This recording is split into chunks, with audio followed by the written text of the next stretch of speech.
Jangan ngaku cinta Rasulullah kalau lu skip kisah ini. Malam itu, kota Mekah terlihat tenang. Langitnya gelap, anginnya pelan, semua orang seperti tertidur damai.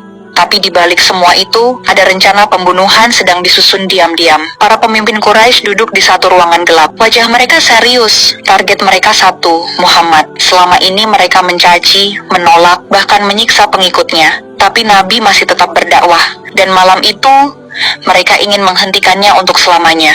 Seseorang di antara mereka berkata, "Kita ambil pemuda dari semua suku. Kita bunuh Muhammad bersama-sama. Kalau darahnya menyebar di banyak tangan, tidak ada satu suku pun yang bisa menuntut balas." Semua setuju. Malam itu juga mereka kirim orang-orang untuk mengepung rumah Nabi. Tapi mereka lupa, Allah masih menjaga kekasihnya. Nabi Muhammad tahu rencana itu.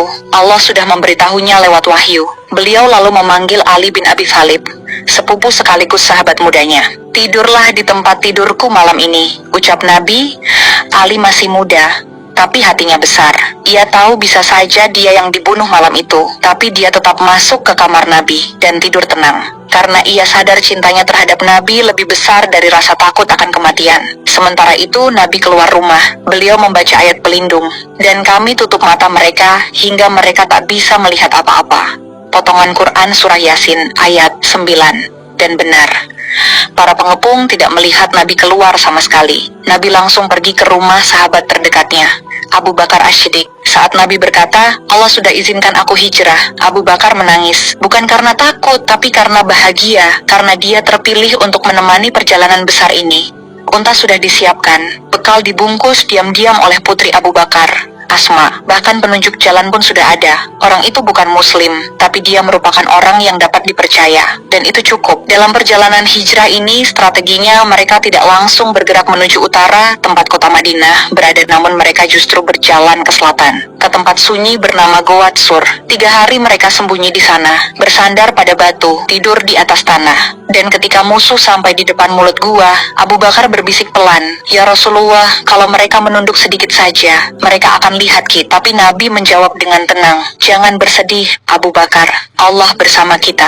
Mukjizat pun turun. Di depan mulut goa, seekor laba-laba memintal jaring dan sepasang merpati bertelur di dekatnya. Pasukan Quraisy melihat itu dan berkata, "Tak mungkin ada orang masuk ke sini. Sarang ini saja masih utuh." Padahal di dalam, Nabi dan Abu Bakar sedang bersembunyi. Atas izin Allah, Nabi dan Abu Bakar selamat dari pengejaran itu. Tapi perjalanan belum selesai. Bahaya belum berhenti. Para kafir Quraisy itu kini mengadakan sayembara untuk menangkap Nabi. Saat Nabi keluar goa dan mengira pengejaran itu sudah usai, seorang penunggang kuda datang.